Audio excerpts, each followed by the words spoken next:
খুবই সুন্দর এবং বাস্তব একটি কথা, সেটি হচ্ছে ফল যখন সৌন্দর্য হারায় তখন তার অস্তিত্ব টিকে থাকে সেই ফলটির বীজের মধ্যে। ঠিক তেমনি মানুষ যখন যৌবন হারায় তখন তার ব্যক্তিত্ব বা পার্সোনালিটি টিকে থাকে তার কাজের মধ্যে। ঠিক তাই মানুষের জীবনের চরম কিছু সত্য কথা, যেটা আমরা অনেকেই জানি অনেকেই জানি না। যেমন 40-এর পর আর শিক্ষাগত যোগ্যতার সার্টিফিকেট বা প্রশংসাপত্রের কোনোই মূল্য নেই, মূল্য আছে শুধু কর্মদক্ষতার। 50-এর পর সৌন্দর্যের কোনোই দাম থাকে না, তখন যতই সাজগোজ করা হোক না কেন চোখের কোণে কালি পড়বেই। বয়স 60 পার হলেই অবসর, তখন পুরনো চেয়ারটা আর কোনো মূল্যই থাকে না। 70-এর পরে বড় বাড়ি আর ছোট বাড়ির মধ্যে কোনো পার্থক্য থাকে না, কারণ ছেলে মেয়ে সবাই তখন বাড়ির বাইরে থাকে, বাড়িতে থাকে শুধু বুড়ো বুড়ি।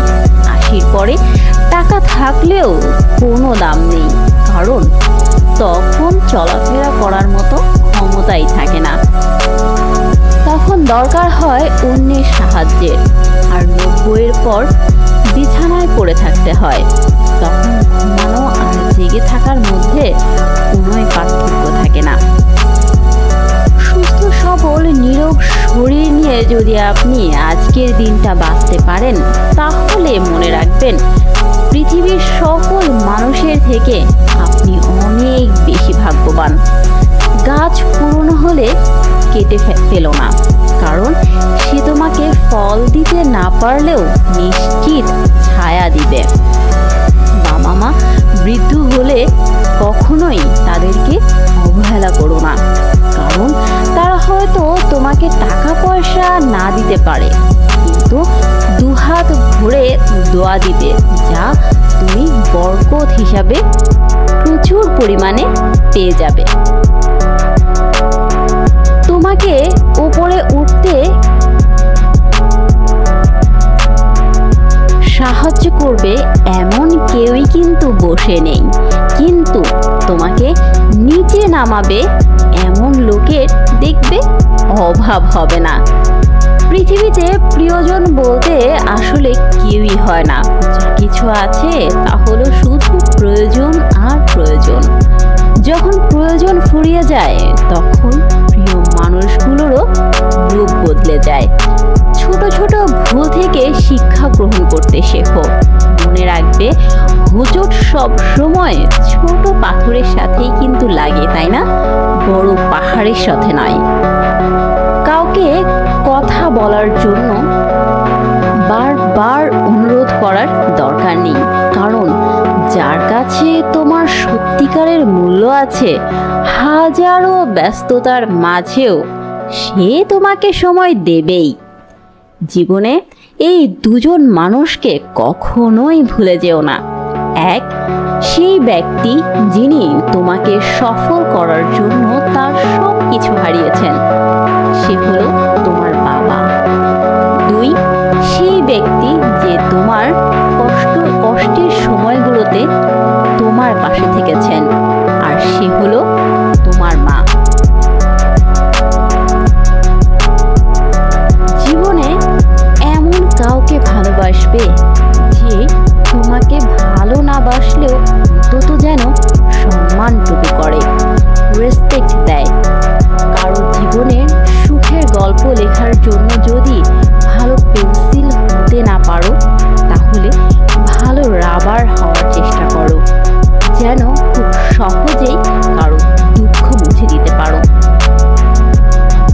টানা কয়েকটা দিন না খেয়ে থাকো, এই সমাজ তোমাকে দেখতেও আসবে না, কিন্তু একটা দিন অন্যায়ভাবে খেয়ে দেখো তো, দেখবে কথিত এই সমাজ তোমাকে নিয়ে বিচার সালিশ বসাবে। সত্য কথা একবার বলতে হয়, সত্য কথা বারবার বললে কিন্তু মিথ্যার মতো শোনায়। আর মিথ্যা কথা বারবার বলতে হয়, কারণ মিথ্যা কথা বারবার বললে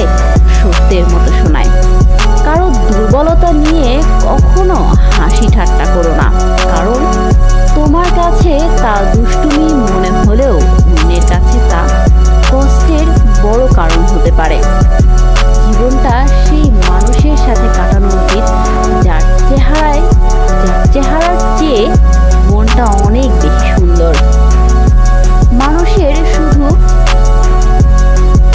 অ্যালার্জি হলেই যে চুলকায় ব্যাপারটা কিন্তু তা নয়। তুমি ভালো আছো এটা জেনেও অনেক মানুষের অ্যালার্জি অর্থাৎ চুলকানি হবে। যাই হোক, মানুষের পুরো জীবনটাই হচ্ছে একটা সরল অঙ্ক।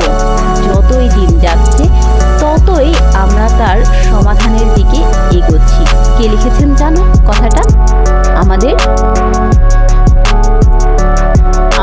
খুব পরিচিত একজন রাইটার স্যার হুমায়ুন আহমেদ। জীবনের সুখে থাকার দুটো সহজ উপায় হলো, এক, তাকে ভুলে যাও যাকে তুমি ক্ষমা করতে পারবে না, আর তাকে ক্ষমা করে দাও যাকে তুমি ভুলতে পারবে না। এই তিনটি জায়গায় কখনো নরম হতে নেই। এক, সত্যি কথা বলতে। দুই, পিতামাতাকে কেউ অপমান করলে। তিন, নিজের স্ত্রীর ব্যাপারে। জীবনে ভালো থাকতে চাইলে এই 6টি কথা মেনে চলো। এক, প্রচুর টাকা আয় করতে শেখো। দুই, অতিরিক্ত মায়া ত্যাগ করো। তিন, অতিরিক্ত আশা করা ছেড়ে দাও।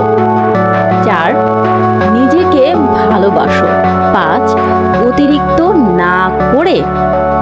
অতিরিক্ত চিন্তা না করে হাসি খুশি থাকো। আর 6 নাম্বার, নিজেকে সময় দাও। আর কেউ যদি তোমাকে কষ্ট দেয় তাহলে না কেঁদে না চোখের পানি ফেলে শুধুমাত্র এই 5টি কাজ করো। 1, নিজের প্রতি বিশ্বাস রাখো। 2, নিজেকে সব সময় কাজে ব্যস্ত রাখো। 3, ভালো মানুষের সাথে সব সময় ওঠা বসা করো বা সময় কাটাও। 4, বেশি বেশি ধর্মীয় কাজ করো।